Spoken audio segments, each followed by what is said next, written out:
안녕하세요. 감동의 모든 것입니다. 저희는 해외 커뮤니티 레딧과 감동의 모든 것 공식 이메일로 제보받은 실제 사연을 바탕으로 재구성한 스토리를 전달해드립니다. 구독과 좋아요, 알림 설정은 영상 제작에 큰 힘이 됩니다. 영상 수익은 독거노인 및 불우이웃에게 전액 기부되니 끝까지 시청 부탁드립니다. 그럼 본격적인 이야기 시작하겠습니다. 영화 서울의 봄이 한국뿐 아니라 전 세계적인 관심과 극찬을 받았다고 하는데요. 외국인들 반응도 매우 뜨겁습니다. 그에 따라 독일과 캐나다에서 상영관을 점점 확대했다고 합니다. 오늘은 캐나다에서 온 사연입니다. 퇴직 후 무력해진 아버지를 모시고 서울의 봄을 보고 온 후 40대처럼 정열적으로 변했다고 기뻐하며 글을 올린 딸의 이야기 함께 들어보시죠. 안녕하세요. 저는 캐나다에 사는 한인 2세 로스웰이라고 합니다. 최근 캐나다에서는 서울의 봄이라는 영화 때문에 온 동네가 난리가 아닙니다. 저 같은 한인 2세는 잘 모르는 한국의 역사 이야기였죠. 뒤에 말씀드리겠지만 저는 아빠와 함께 이 영화를 보러 갔는데요. 그날 이후 무기력한 아빠는 다시 40대처럼 활발해지기 시작하셨어요. 아빠는 1975년에 캐나다로 이민 오신 이민 1세대이십니다.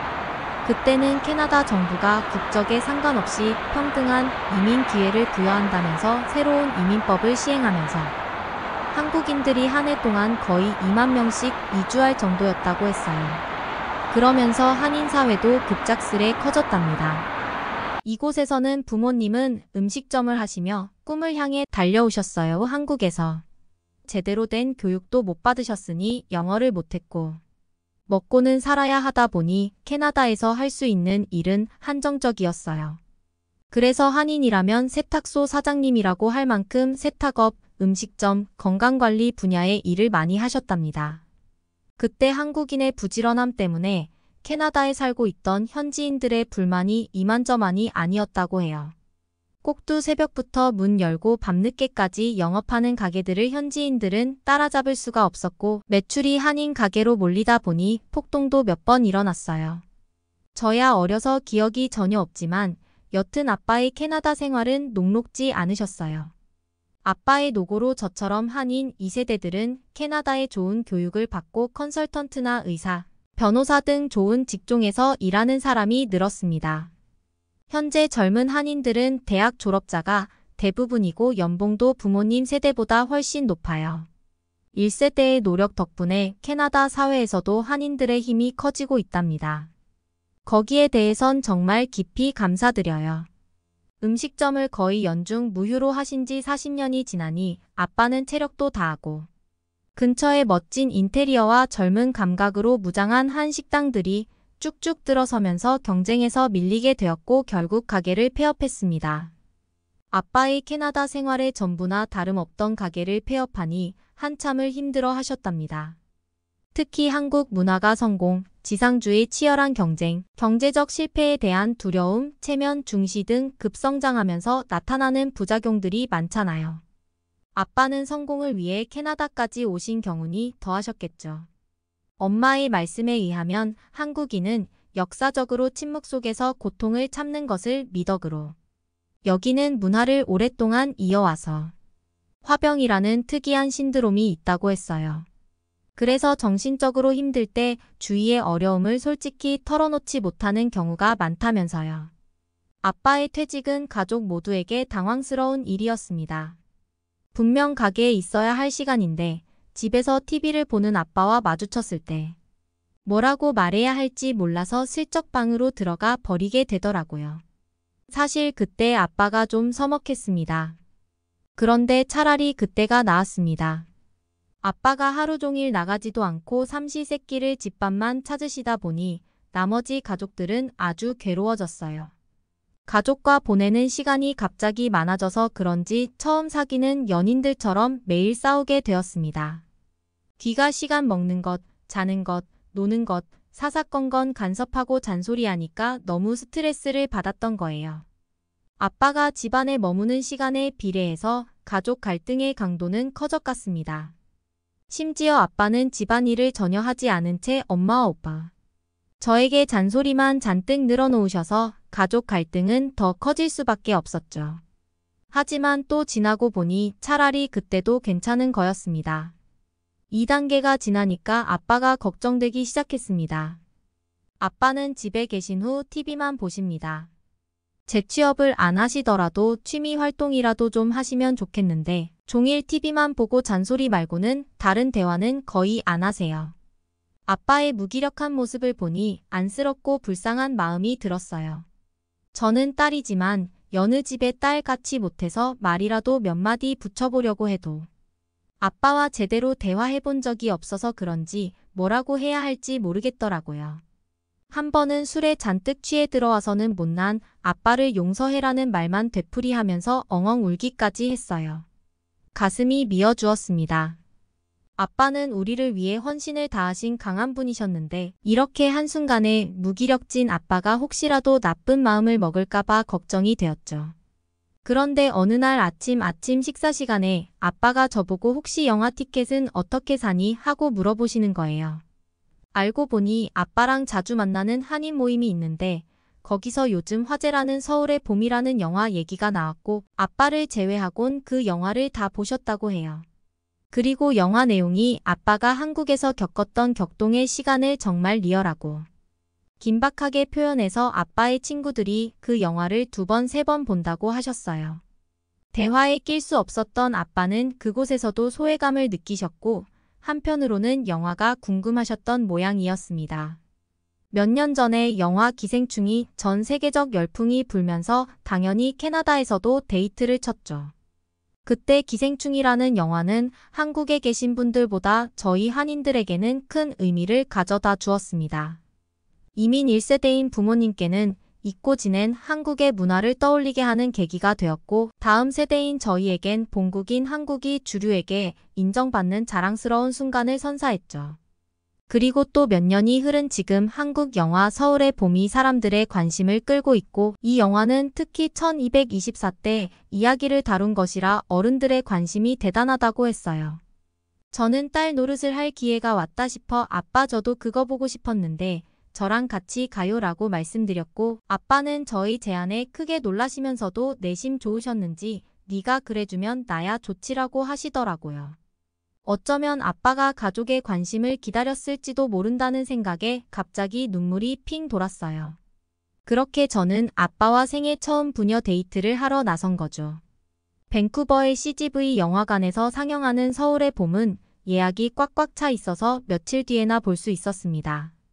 그리고 늦은 밤인데도 불구하고 극장은 한국 영화의 흥행으로 사람들이 발 디딜 틈 없이 북적거렸습니다. 도대체 어떤 영화길래 이러냐며 아빠는 사람이 많은 곳에 있는 것을 짜증으로 표현하셨어요. 하지만 저는 아빠에게 영화관은 원래 한적한 곳인데 한국 영화가 인기가 너무 좋아서 캐나다 사람들이 죄다 한국 영화 보러 그러는 거라고 추켜 세워드렸더니 아빠는 그제서야 노여움이 풀리신 것 같아요. 캐나다에 오래 사셨지만 아빠는 한국을 정말 사랑하시거든요. 영화 포스터의 서울의 봄은 대한민국 현대사에서 운명적인 전환점이 된 사건인 한국의 군사 반란 당시를 그린 작품으로 쿠데타를 일으킨 신군부 세력과 이에 맞서는 이들의 9시간 이야기라고 되어 있었습니다. 역사 시간에 12.12 사태에 대해 배워서 알고 있었고 이런 종류의 역사 영화는 이미 많이 상영된 적이 있었죠. 하지만 이렇게 대응행은 한 건 없었던 걸로 알아요. 아빠와 팝콘과 콜라를 들고 착석해서 영화를 봤는데요. 영화가 시작되고 나서 더 이상 먹을 수가 없었습니다. 정말 제대로 잘 만든 한국 영화이고 저 같은 한인 2세대에게는 처음에 무슨 일이 일어나고 있는지 이해가 쉽지 않지만 천천히 다가가서 자리에 앉게 만들며 시종일관 긴장감을 놓을 수 없게 만들었습니다. 다 보고 나니 눈물이 멈추지 않고 엇갈린 감정이 들었습니다. 폭력과 인간의 탐욕이 한 사람의 생명을 끝낼 수 있다는 사실에 분노했고 정치 뒤에 실제로 무슨 일이 일어났는지도 알게 되면서 감정이 극에 달하더라고요. 위선적인 엘리트와 독재 정치의 혐오감까지 느꼈습니다. 아빠가 살고 있던 젊은 시절에 한국은 경제가 열악하고 부패와 불의가 만연한 실패한 군사 정권이었다는 사실까지도요. 이민 1세대 한국인들이 저런 군부 사태를 겪고 캐나다에 오셨구나 하는 생각에 몸서리가 쳐졌습니다. 게다가 저 시절을 경험한 많은 한국인들이 민주화를 끝내 이룬 것에 경외감마저 들어 눈물을 멈출 수가 없었답니다. 이미 결말이 정해져 있음에도 마지막 순간까지 충성심과 애국심의 근간을 이루는 배우들의 연기도 탁월했습니다. 2시간이 넘는 영화 시간이 순식간에 지나갔고 움켜쥔 손이 몇 번이나 가슴을 쳤는지 모릅니다. 저도 그런데 아빠는 영화를 보시는 내내 목이 메고 눈물을 흘리셨어요. 종종 진짜 화가 난다고 말씀하시기도 했어요. 저는 아빠의 감정이 폭발하는 것을 보았고 이렇게 가슴 뛰는 아빠를 그동안 내가 몰랐구나 하는 미안함도 올라오더라고요.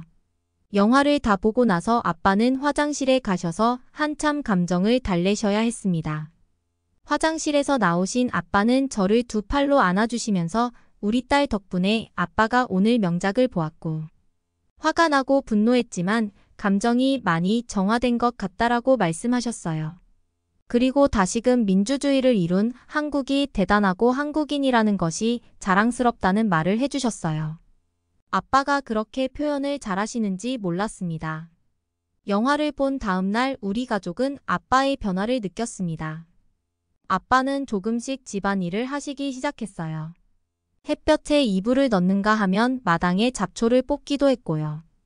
집안 구석구석 대청소를 하시기도 하고 오래되고 낡은 물건도 정리를 하셨습니다. 그리고 친구들과 모임을 자주 가지셨고 한인 신문도 다시 구독하셔서 보기 시작하셨어요. 폐업하시고 돈을 아껴야 한다며 신문을 끊으셨거든요.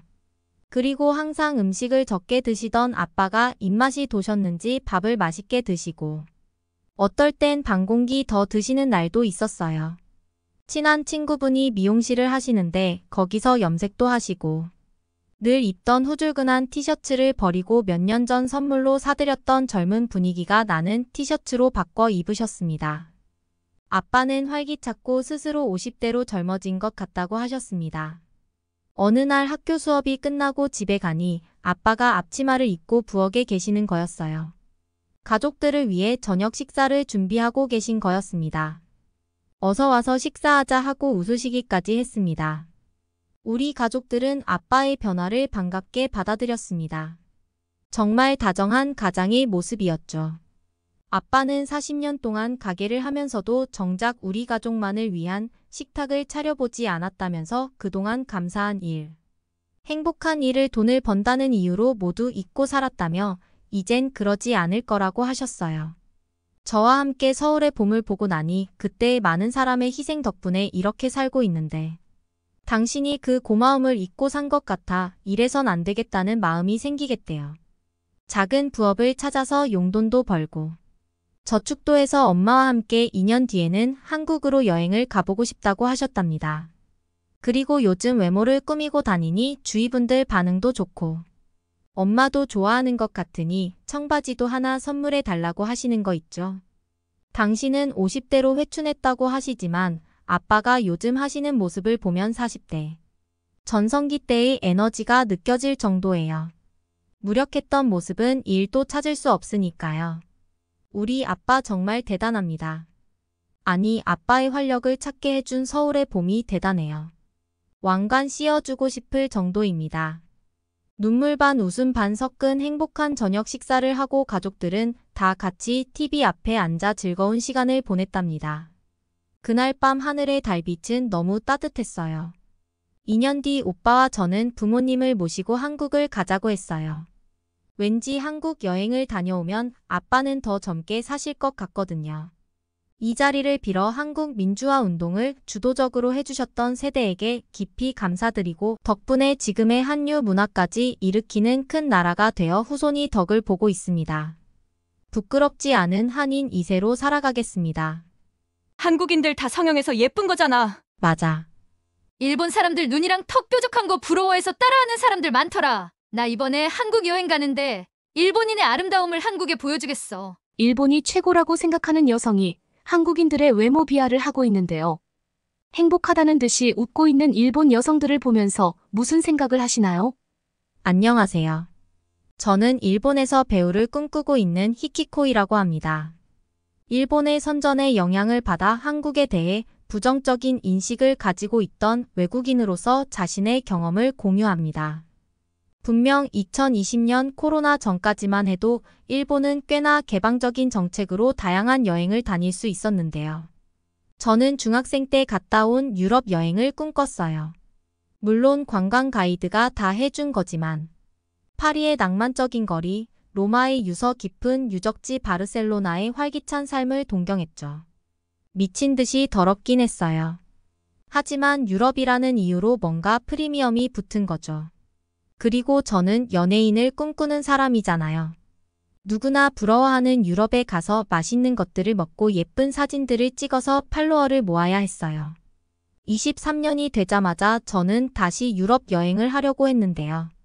비자가 나오질 않았어요. 휴가 기간을 그냥 날릴 수는 없어서 한국으로 여행을 갈 수밖에 없었습니다. 아빠는 일단 가자고 했지만 저는 울고불고 난리가 났었어요. 더 어렸을 때도 갔었던 여행인데 왜 이제는 안 되는지 너무 짜증이 났거든요. 한국은 일본의 것들을 다 베끼는 나라잖아요. 일본의 GDP 성장을 보세요. 한국이 어떻게 일본을 따라올 수가 있겠어요? 그런 나라에 굳이 놀러 가야 하는 이유를 모르겠더라고요. 저는 일본이 단순한 국가가 아니라 경제 강국으로 비상하는 용이라고 생각해요. 일본이 경제적으로 성장하면서 문화적 르네상스가 심지어 꽃을 피웠어요. 한국인들은 이걸 죄다 따라하잖아요. 저는 좀 미적 감각이 있는 사람이거든요. 딱 보면 뭐가 예쁜지를 알아요. SNS만 봐도 뭐가 유행하고 예쁜 건지 알아볼 수 있죠. 그래서 한국에 갈 수밖에 없다는 걸 알았을 때 일본의 대단함을 한국에 보여주고 와야겠다고 생각했어요. 일본은 단순히 고층 빌딩을 짓는데 그치지 않고 고대 예술, 문학 전통을 되살린 나라니까요.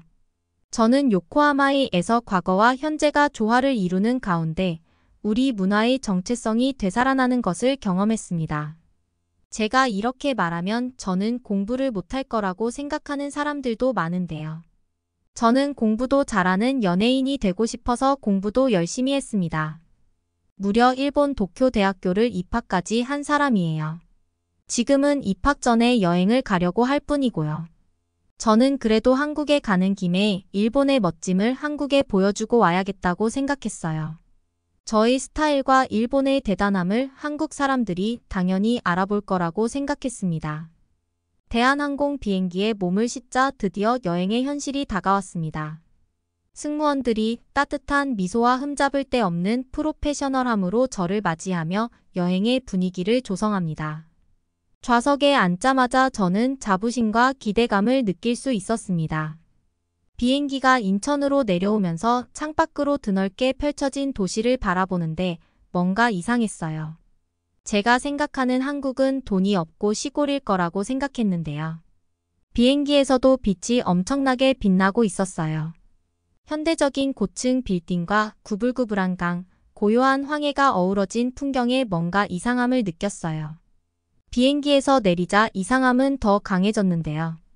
요코하마의 공항보다 훨씬 더 좋았어요. 훨씬 크고 뭔가 많았어요. 심지어 저는 새벽에 도착을 해서 대중교통을 이용할 수가 없었는데요.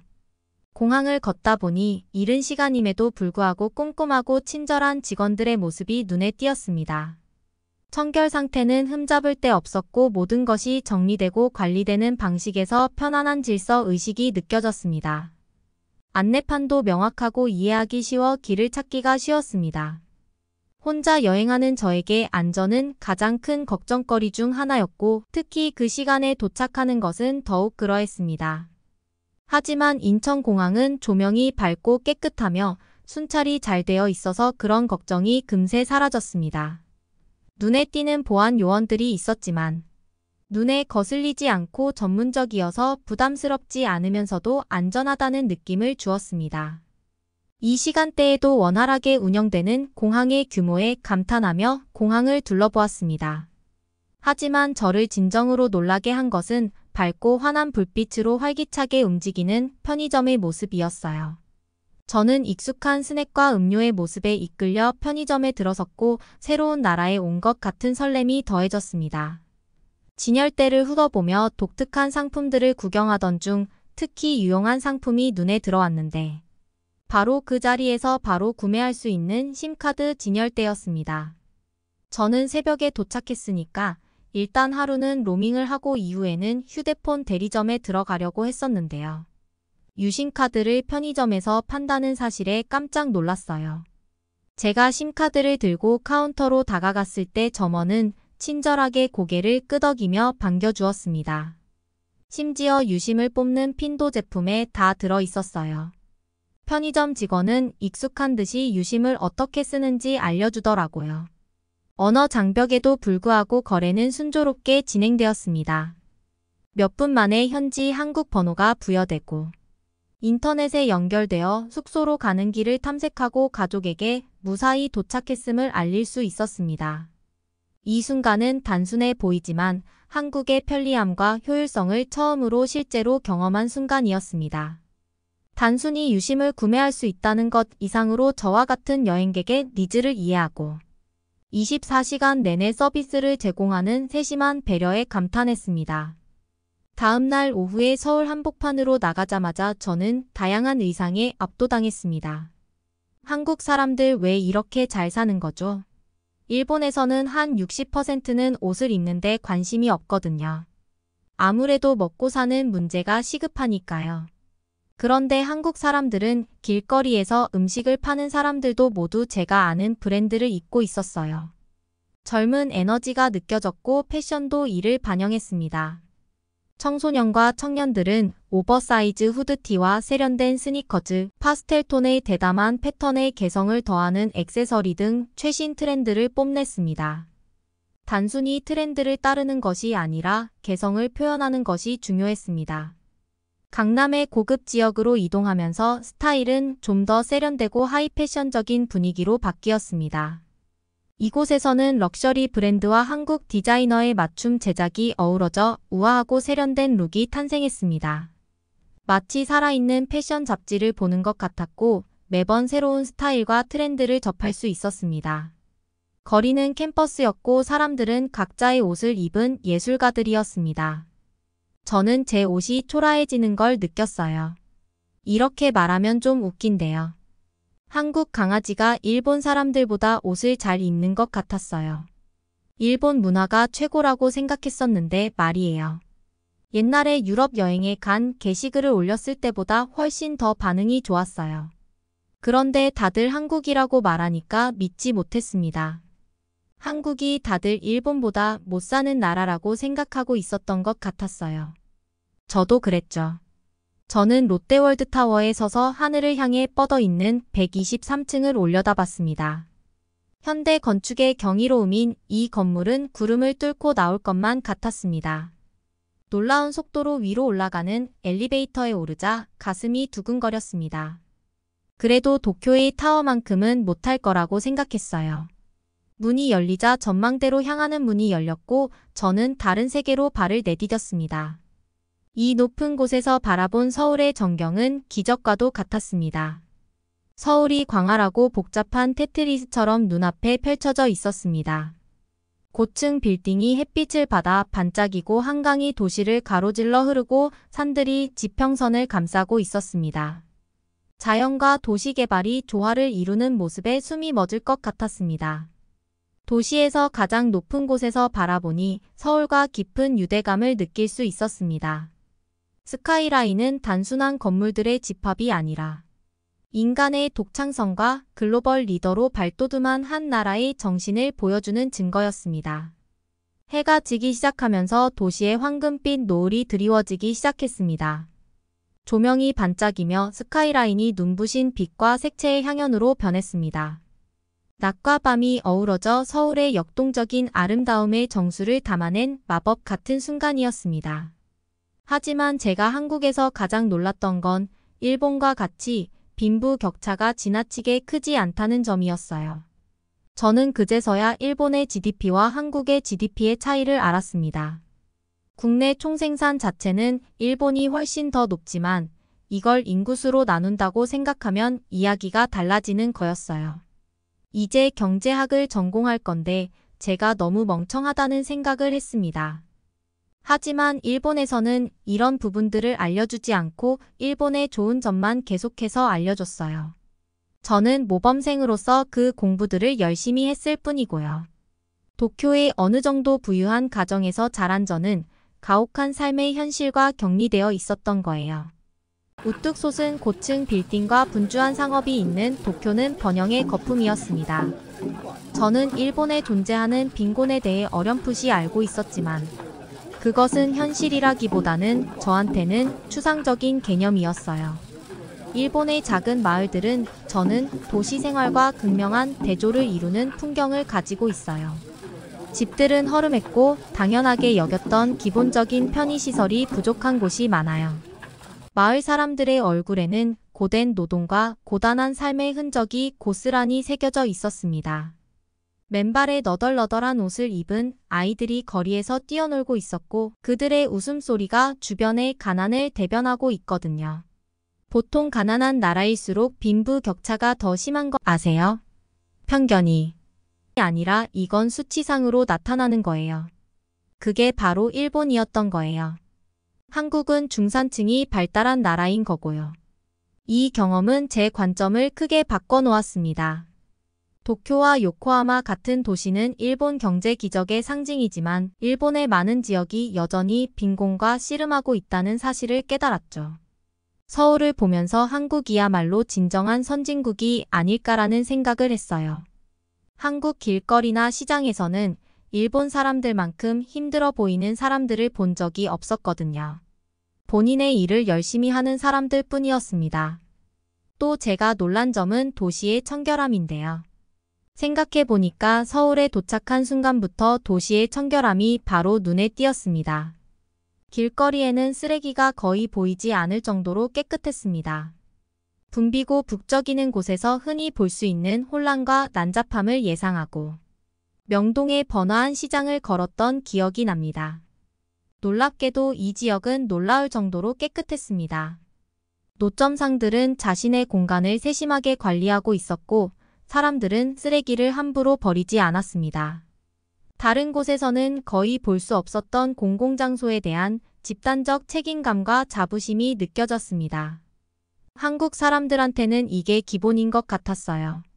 서울 시내의 여러 공원과 공공장소를 방문하면서 감탄은 더욱 커졌습니다. 시민들이 즐겨 찾는 한강공원은 청결에 대한 공동체의 존중을 보여주는 완벽한 예였습니다. 많은 방문객이 방문했음에도 불구하고 공원은 쓰레기가 하나도 없었고 모두가 아름다운 공원을 유지하기 위해 각자의 역할을 다하고 있었습니다. 일본 공원이었으면 대소변이 가득했을 거예요. 공공시설에 화장실이 제대로 되어 있지 않으니까 볼 일을 보는 사람도 있을 거고 당장 자기의 욕구가 중요하니까 아무데나 볼일을 보고 떠나는 사람도 있고요. 거짓말인 것 같다고요. 저도 거짓말이었으면 좋겠네요. 하지만 가장 행복했던 건 어플 사용이었어요. 일본에 살면서 저는 인터넷 사용의 제약에 익숙해져 있었습니다. 전 세계 많은 지역에서 디지털 생활의 필수 요소로 자리 잡은 인스타그램이나 유튜브 같은 플랫폼은 제 손이 닿지 않는 곳이었습니다.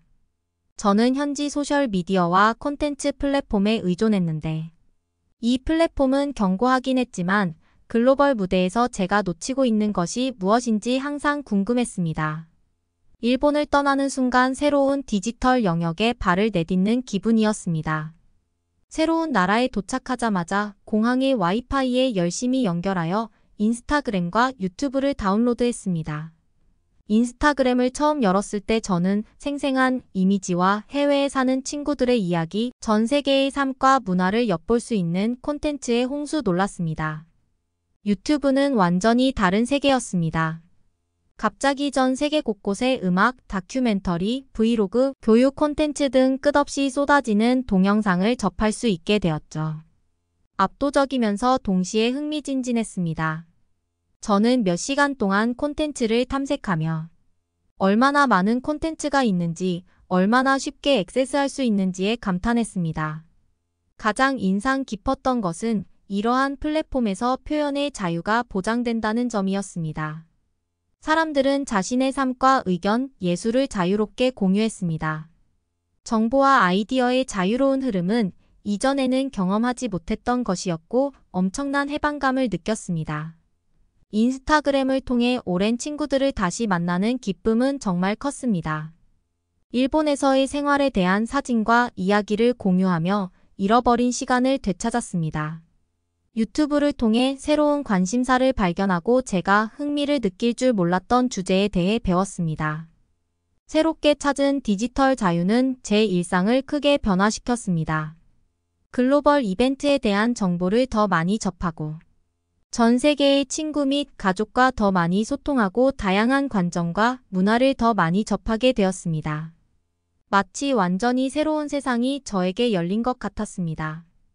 일본을 떠나 이러한 플랫폼에 접속할 수 있게 된 것은 단순한 소셜미디어가 아니라 글로벌 커뮤니티와 연결되는 것이었습니다. 디지털 자유가 개인의 성장과 학습 국경을 초월한 관계 구축이 얼마나 중요한지 깨닫게 되었습니다. 제가 얼마나 억압된 환경에서 자라왔는지 새삼 느껴졌어요. 제가 억압된 환경에서 자랐구나를 또 느낀 계기가 있었는데요. 제가 지금까지 한국 가수들이 일본 가수들을 따라하는 거라고 생각했는데요. 유튜브를 자유롭게 보니까 다 날짜상으로 일본 가수들이 따라한 거더라고요. 유튜브로 신나게 K-팝 뮤직비디오를 보다가 일본 연예인들과의 차이를 알았어요. 머리색이 엄청나게 다양했어요. 금발뿐만이 아니라 보라색, 분홍색, 초록색까지도 있었어요.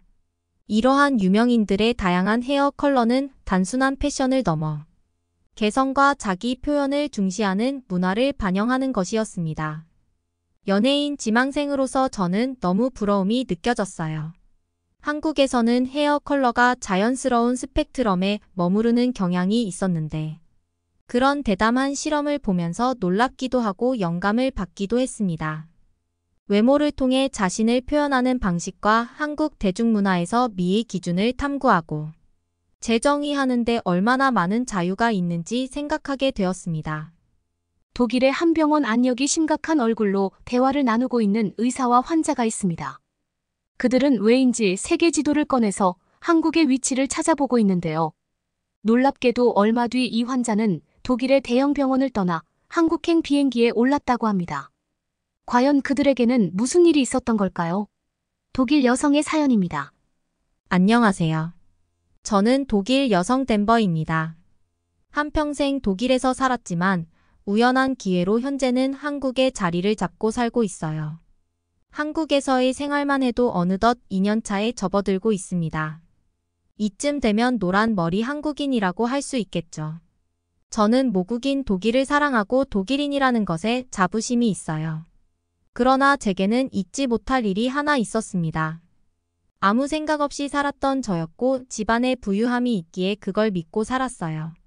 자식이라곤 저 하나뿐이니 부모님의 재산은 모두 제 것이라고 믿었고 그게 당연하다고 생각했습니다. 그런데 어느 날 아버지께서 제게 그러셨죠. 이렇게 생각 없이 사는 제게는 단 한 푼의 재산도 물려줄 수 없다고 말씀하시며 지금이라도 재산을 물려받고 싶거든 뭐든 해보라고 하셨어요. 갑자기 이제 와서 제가 할 수 있는 게 없는데 왜 저러실까 싶었습니다. 개념 없고 철없이 살기는 했지만 부모님께 반항을 하지는 않았어요. 그랬던 제가 너무 분노한 나머지 처음으로 반항을 하기 시작했고 집에 잘 들어가지도 않았죠. 하루는 어머니께서 핸드폰에 불이 날 정도로 전화를 하셨고 도대체 무슨 일인가 싶었습니다. 뒤늦게 받아보니 어머니는 제게 그러셨어요. 아버지가 쓰러지셨다며 빨리 병원 응급실로 오라고 하셨죠. 그 말을 듣고 너무 큰 충격을 받아 급히 병원으로 향하면서도 저는 생각이 많았어요. 급히 연락을 받고 응급실로 가보니 아버지께서는 상황이 좋지 않아 보였습니다. 도대체 어떻게 된 영문인지 어머니께 상황을 들어보니 아버지가 하시던 일이 어그러지면서 빚더미에 나앉게 생겼다고 하셨죠. 이게 다 무슨 일인가 싶었어요. 결국 그 충격으로 쓰러지신 아버지를 살리기 위해서는 또 돈이 필요한 그런 상황이었습니다. 그나마 다행인 것은 독일의 건강보험을 이용할 수 있었죠. 독일 건강보험에 가입하게 되면 사회보장번호가 나오고 카드를 받아요. 이는 병원에서 결제를 할 때 먼저 이 카드와 함께 지불을 하면 일정 시간이 지난 뒤 등록된 계좌로 일정 비율의 금액이 다시 입금됩니다. 아마 이건 다른 나라와 조금 다른 건강보험을 이용하는 방법일 거예요. 이뿐 아니라 건강보험의 혜택을 이용하기 위해서는 주치의를 설정한 후 진료를 통해 치료를 마치거나 주치의 소견을 받은 후 진료를 해야 해요. 전문의도 섹터 1과 섹터 2로 나뉘는데 2군의 전문의들은 보험 이외의 금액을 자유롭게 정할 수 있어서 보통 더 고비용의 진료비를 지불해야 합니다. 다소 복잡하게 느껴지지만 건강보험 혜택을 누릴 수 있다는 것에 안도를 했죠. 물론 진료별로 보장 비율은 모두 달라요. 여기까지만 보면 독일의 의료 시스템에는 특별히 문제가 없어 보이죠. 그러나 전혀 그렇지 않습니다. 독일의 의사들은 진료만 보고 처방만 해줄 뿐이지. 주사 같은 경우 보통 약국에서 사다가 간호사를 따로 집으로 불러요. 즉 가정을 방문해서 전문적으로 주사를 놓는 간호사들이 따로 있습니다. 이 역시 비용을 지불하긴 하지만 추후 의료보험으로 환급은 가능해요. 그러나 결국 의사들이 하는 일은 거의 없다고 봐도 무방합니다. 가벼운 질환이라면 걱정이 덜하겠지만 아버지의 상황은 너무나 심각했기에 걱정이 많았어요. 평소 독일 의료 수준이 높은 것은 아니라고 저 역시 생각하고 있었습니다. 혹여나 이곳에서 치료하지 못해 아버지께 문제라도 생기면 그건 제가 참을 수 없었어요.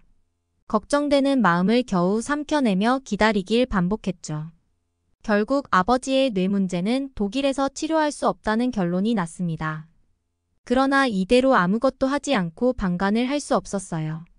이렇게 되면 아버지를 하루아침에 그냥 보내야 하는 그런 상황인데 그걸 원치는 않았죠. 많은 검색을 하고 알아보던 중 예전에 인터넷으로 만난 한국인 친구가 떠올랐습니다. 무작정 그 친구에게 메일을 보낸 후 소통을 했어요. 현재 아버지의 상태를 말하고 과연 한국에서는 답이 있겠냐고 물었습니다. 정말 다행인 것은 그 한국인 친구의 지인이 의사라서 한국에 가지 않고 아버지의 상태를 넘겨주고 대답을 들을 수 있었죠. 그쪽에서 온 대답은 충분히 치료가 가능하다였고 한국으로 하루빨리 넘어오라고 했어요. 이 말을 듣는데 눈물이 났습니다. 저는 이대로 아버지를 보내야 하는 줄 알고 말이 나오지 않았거든요.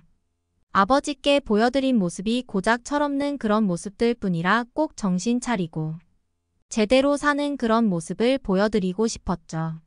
그러기 위해서는 꼭 아버지가 예전의 건강을 되찾으셔야 했고 너무나 간절했습니다. 아버지 사업이 무너진 것에 대해서는 마음이 좋지 않았지만 건강만 되찾아 주신다면 제가 뭐든 하겠다고 다짐했어요. 급하게 한국으로 갈 준비를 했고 저희 가족은 뒤도 돌아보지 않고 한국으로 넘어갔습니다. 솔직히 가면서 걱정도 많았어요. 막상 갔는데 치료가 불가능하다고 하면 어쩌지 싶기도 했고 정말 완치가 가능한 건지 아버지에게 어떠한 후유증도 없는 건지 마음이 불편했습니다.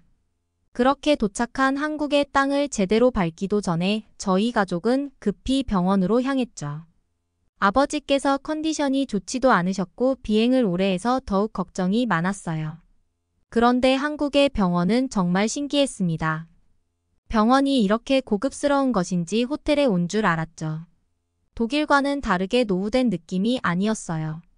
청결하고 깔끔한 느낌이라 첫인상부터 참 좋았습니다.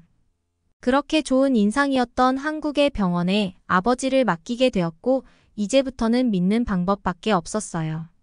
검사를 일사천리로 모두 진행한 후 신속하게 말씀해 주셨습니다. 현재 아버지의 상태와 앞으로 어떤 식으로 치료를 할 것인지 어떤 부분이 필요한지를 말이죠. 그걸 듣고 있는데 참 신기했어요. 고작 몇 시간 만에 모든 것을 파악할 수 있다는 것에 놀라웠습니다.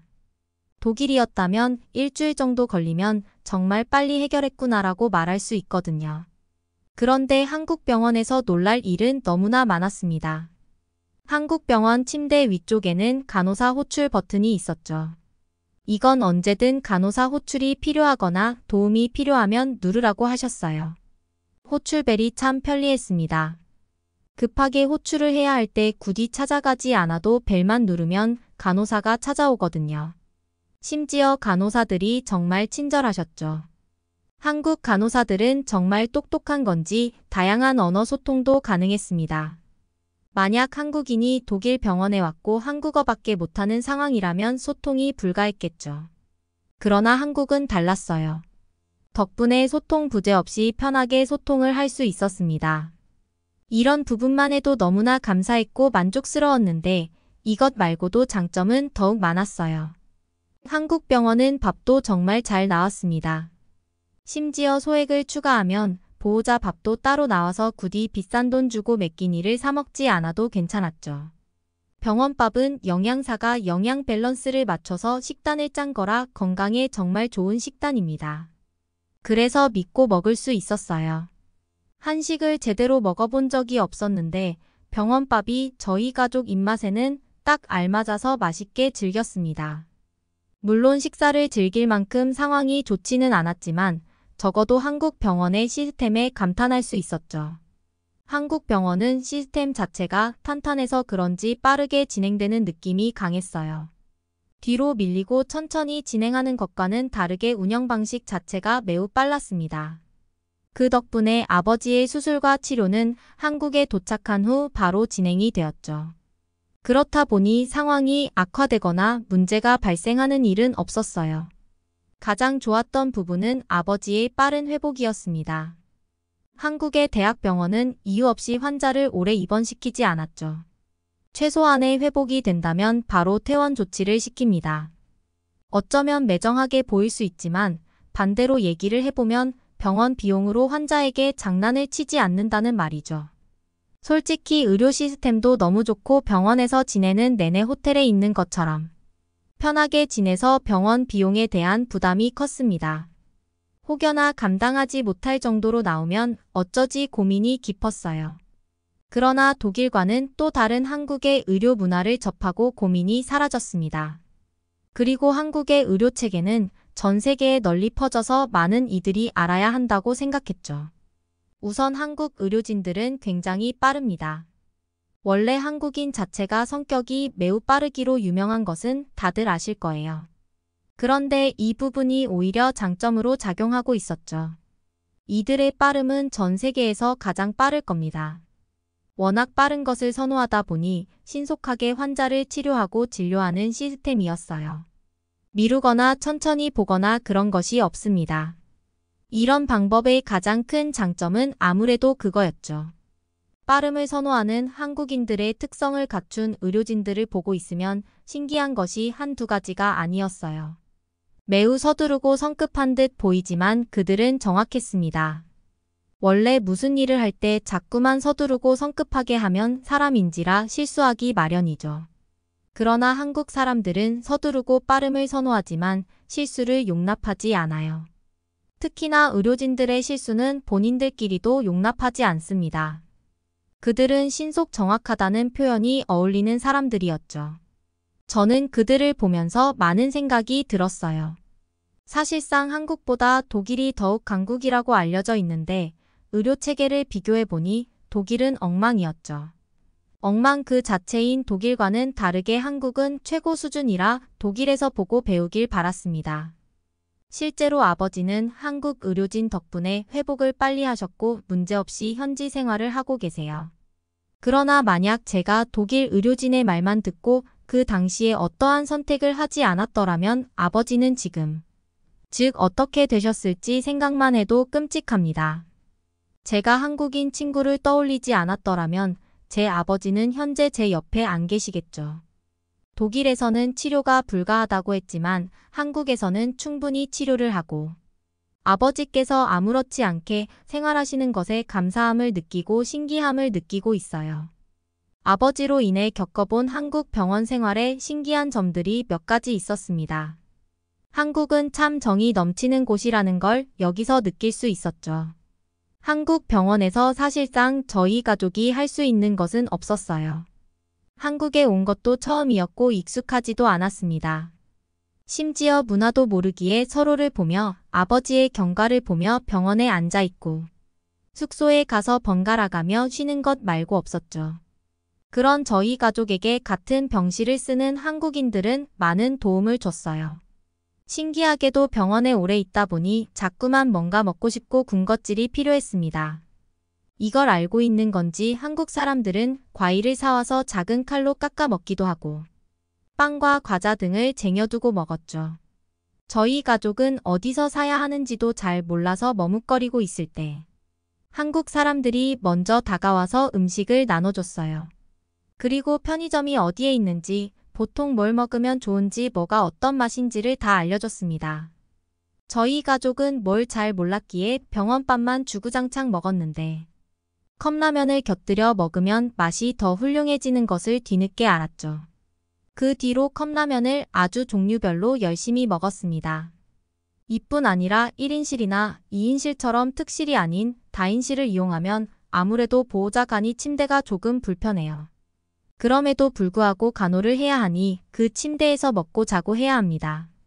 그런데 이걸 어떻게 하면 조금 더 편하게 쓸 수 있는지 알려주셨죠. 꽤나 딱딱한 보호자 간이 침대에 이불을 미리 깔아두면 더 푹신하게 잘 수 있었어요.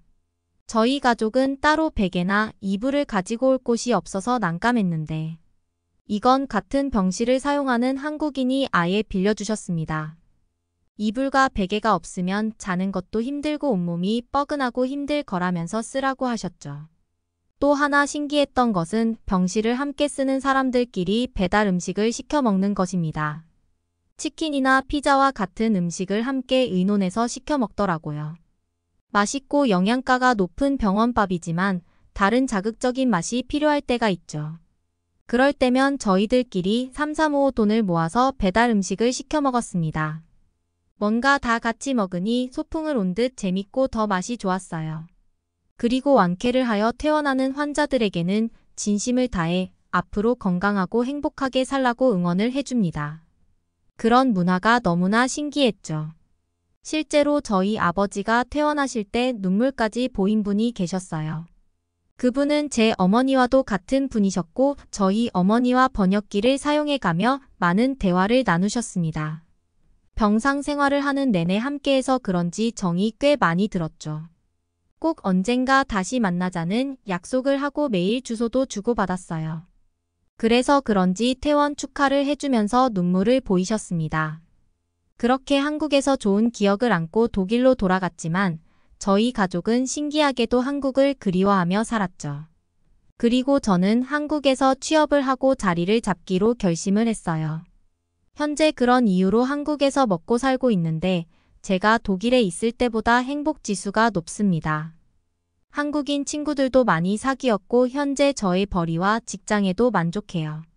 처음에 너무 무작정 한국으로 가는 것 아니냐고 부모님이 걱정을 하셨지만 이제는 한국으로 가서 자리를 잡기를 잘했다고 해주세요. 저 역시 그렇게 생각을 하고 있죠. 한국은 제게 잊을 수 없고 너무나 고마운 그런 나라입니다.